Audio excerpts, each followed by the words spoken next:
Welcome to Man Does Tech, where I solve the problems you didn't even know you had. In this video, I will show how to replace Acura RDX remote battery step by step. Start by locating the notch on the key fob and gently pry it open with a coin or small flat tool. Remove the old CR 2032 battery and note its orientation. Clean contacts with a dry cloth, insert the new CR 2032 battery the same way, and snap the fob closed before testing the remote functions.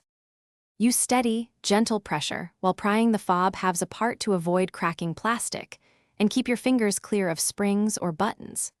Work over a table to catch any small parts that may fall out and use good lighting to see the battery compartment clearly. Note the battery orientation and any foam pads or contact rings so you can reinstall them exactly as found, ensuring proper remote function after reassembly. Carefully lift out the old CR 2032 battery and check the contact surfaces for corrosion or debris. A quick wipe helps.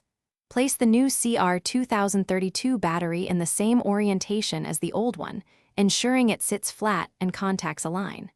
Before closing the fob, press the remote buttons to verify lock, unlock, and panic functions work. If all functions respond, press the halves back together. Thanks for watching. If you found this helpful, don't forget to like and subscribe.